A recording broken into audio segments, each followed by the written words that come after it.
नमस्कार विद्यार्थी मित्रांनो, आज आपण इयत्ता 5वीचा मराठी विषयाचा अभ्यास करणार आहोत. मुलांनो, आज आपण व्याकरण शिकणार आहोत आणि त्यामध्ये शब्दांच्या जाती, त्यातला क्रियापद हा प्रकार शिकणार आहोत. मुलांनो, याआधी तुम्ही नाम, सर्वनाम आणि विशेषण या शब्दांच्या जाती बघितल्या, हो की नाही? आणि आजच्या व्हिडिओमध्ये तुम्ही क्रियापद हे आपण शिकणार आहोत. पण मुलांनो, क्रियापद शिकण्यापूर्वी आपण शब्दांच्या ज्या आधी तुम्ही काही जाती शिकलात म्हणजे नाम, सर्वनाम, विशेषण, त्याची आपण थोडीशी उजळणी करून घेऊया. मुलांनो, आपण उजळणी करताना वाक्य म्हणजे काय ते आपण पाहूया. अर्थपूर्ण शब्दांच्या क्रमबद्ध रचनेला वाक्य असं म्हणतात. प्रत्येक शब्द हा वाक्यात विशिष्ट कार्य करत असतो. बघा मुलांनो, आपण वाक्य म्हणजे त्यात कुठलेही शब्द टाकले, त्यांची जर क्रमबद्ध रचना नसेल, त्या वाक्यातून काही अर्थ निघत नसेल, तर त्या शब्दांच्या रचनेला आपण वाक्य म्हणू शकत नाही. म्हणून अर्थपूर्ण शब्दांची रचना असेल आणि क्रमबद्ध असेल तरच त्याला आपण वाक्य म्हणतो. आणि ह्या वाक्यामध्ये असलेला प्रत्येक शब्द हा वाक्यात विशिष्ट कार्य करत असतो. आणि त्यावरूनच मुलांनो या शब्दांच्या जाती आहेत. आणि हे शब्दांच्या जातीचे तुम्ही प्रकार जे नाम, सर्वनाम, विशेषण बघितलं, ते या शब्द जे तुम्हाला वाक्यामध्ये दिले जातात, ते शब्द मग त्या कुठल्या शब्दाच्या जातीमधला आहे, म्हणजे तो नाम आहे, सर्वनाम आहे की विशेषण आहे, हे तुम्ही आता ओळखू शकता. कारण की आपले हे तिन्ही प्रकार तुम्ही शिकलेला आहात, हो की नाही? म्हणून हा वाक्यातला प्रत्येक शब्द, त्याचं महत्त्व काय आहे ते आता तुम्हाला काही प्रमाणात कळलं असेल. कारण की शब्दांच्या जातीचे 3 प्रकार तुम्ही शिकलेला आहात आणि आज आपण चौथा प्रकार शिकणार आहोत, तो म्हणजे क्रियापद. पण हे जे 3 प्रकार तुम्ही शिकलेला आहात, नाम, सर्वनाम, विशेषण, त्याची पुन्हा एकदा आपण डेफिनेशन म्हणजेच व्याख्या बघणार आहोत. नाम कोणत्याही व्यक्ती, प्राणी, स्थळ, वस्तू किंवा काल्पनिक वस्तू यांना दिलेल्या नावाला नाम असं म्हणतात. बघा मुलांनो, नामाची डेफिनेशन तुम्ही याआधी शिकलात, आपण पुन्हा एकदा उजळणी करून घेत आहोत. त्यामुळे तुमचं हे जे व्याकरण आहे ते अगदी खूप चांगल्या प्रकारे होणार, पक्कं होणार. आणि कुठलाही शब्द तुम्हाला दिला असेल तर तुम्ही खूप चांगल्या प्रकारे त्या शब्दाची जात ओळखू शकाल. कोणत्याही व्यक्ती म्हणजे व्यक्तीचं नाव असेल, प्राण्याचं नाव असेल, स्थळ, वस्तू किंवा काल्पनिक वस्तू यांना जी नावं दिली जातात त्याला काय म्हणतात? नाम असं म्हणतात. इथे काही उदाहरण दिलेली आहेत. खुर्ची, परी, सुरेश, गुलाब, अलिबाग इत्यादी. आता मुलांनो, इथे बघा, खुर्ची म्हणजे वस्तूचं नाव आहे. परी हे काल्पनिक गोष्ट आहे, काल्पनिक वस्तूचं नाव आहे. सुरेश हे मुलाचं नाव आहे. गुलाब हे फुलाचं नाव आहे आणि अलिबाग हे एका ठिकाणाचं नाव आहे.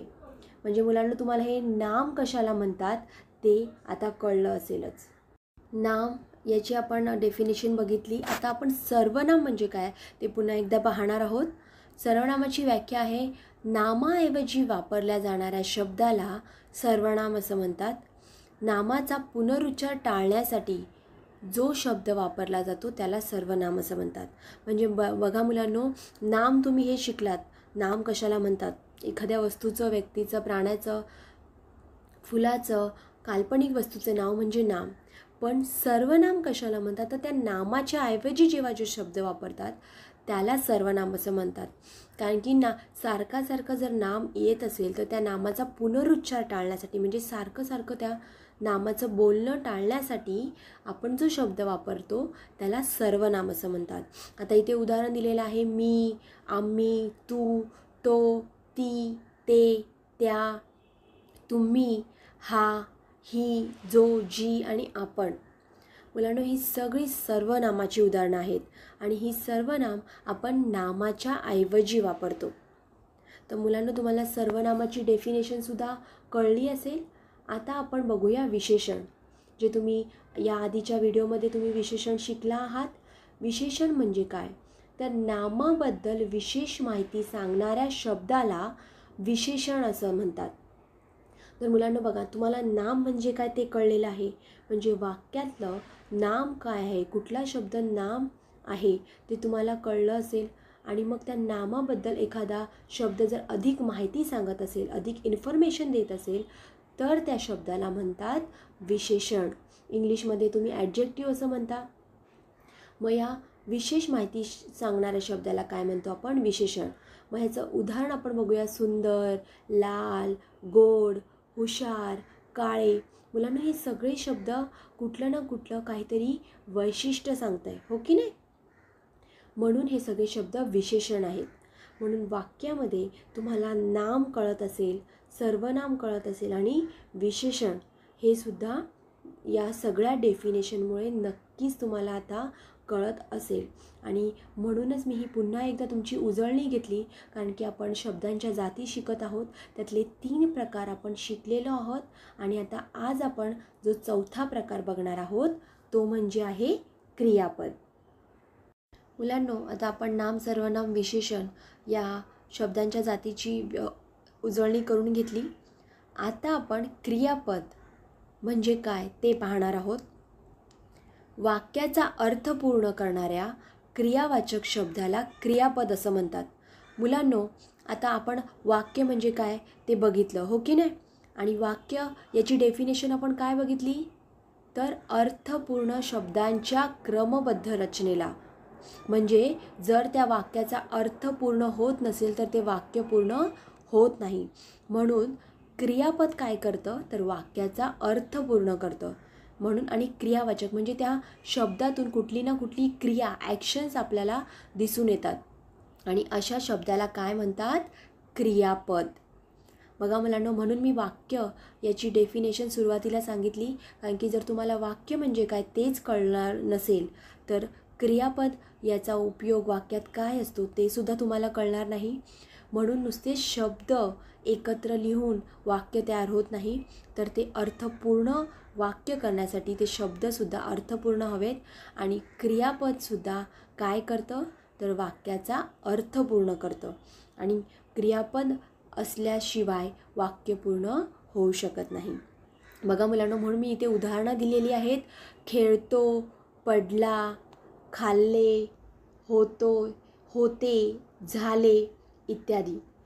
म्हणजे या कुठल्या ना कुठल्या शब्दातून कुठली क्रिया झालेली आहे हे आपल्याला कळतं. आणि त्याचप्रमाणे ते वाक्यसुद्धा पूर्ण होतं.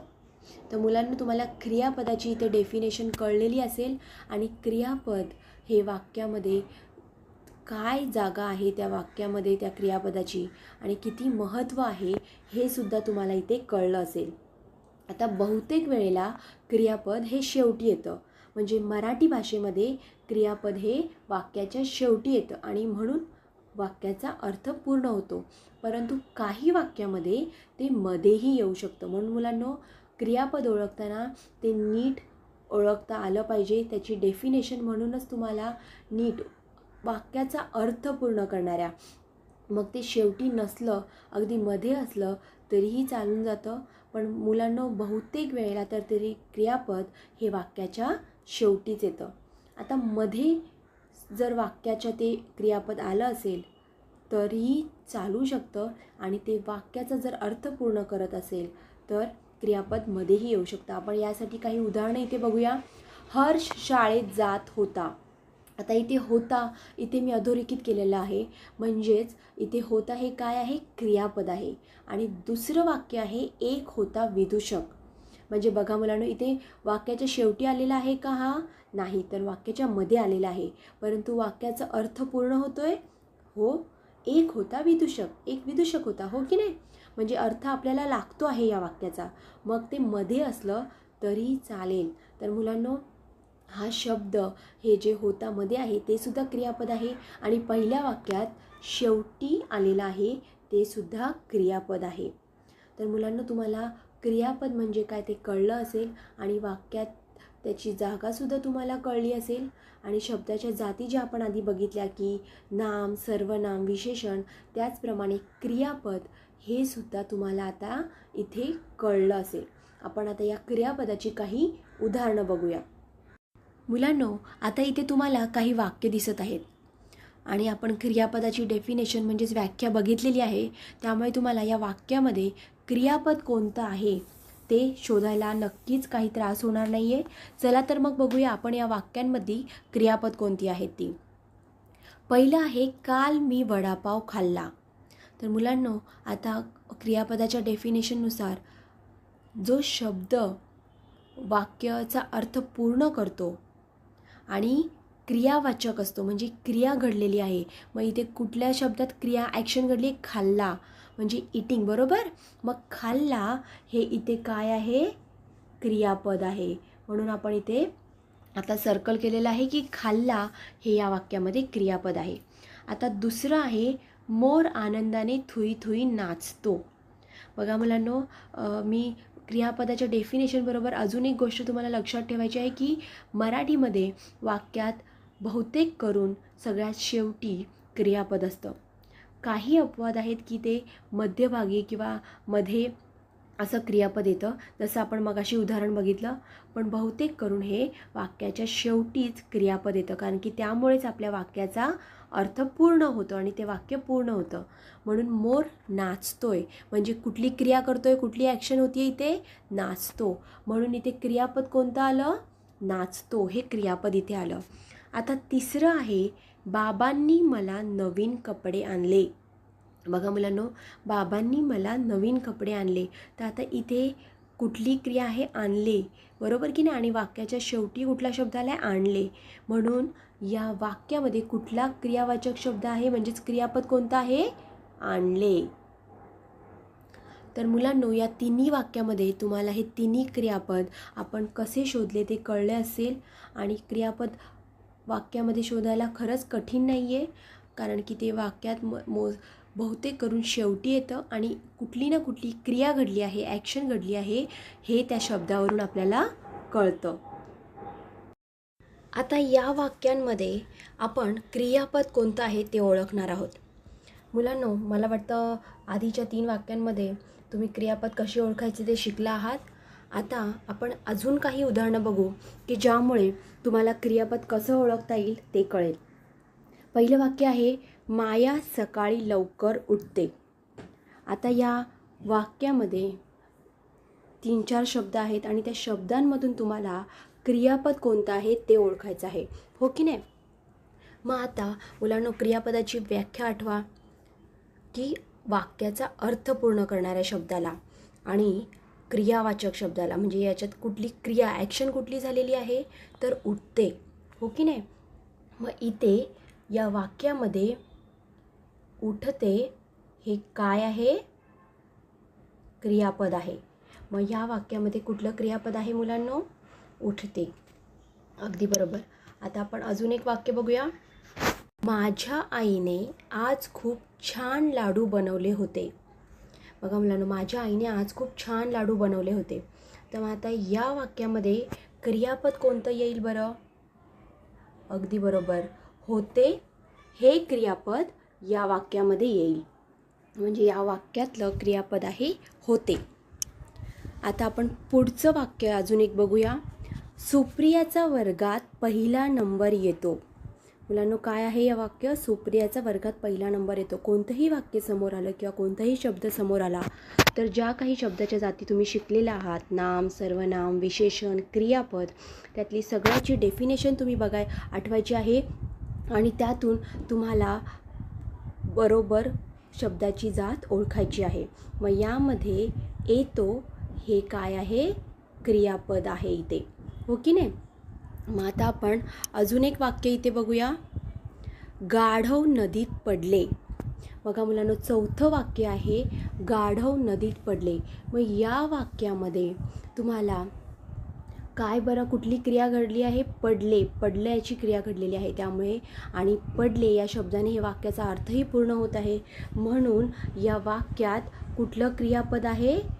पडले. अगदी बरोबर. या वाक्यामध्ये पडले हे क्रियापद इथे आहे. मुलांनो, अशा तऱ्हेने आपण प्रत्येक वाक्यातली क्रियापद किंवा नाम, सर्वनाम, विशेषण हे सुद्धा तुम्ही आधी शिकलेले आहात. हे सगळं तुम्हाला आता नीट ओळखता येईल, कारण की प्रत्येक शब्दाच्या जातीची तुम्ही व्याख्या समजून घेतलेली आहे आणि आपण विविध उदाहरणाने क्रियापद हे सुद्धा कसं ओळखायचं ते तुम्हाला आता कळलेलं आहे. धन्यवाद.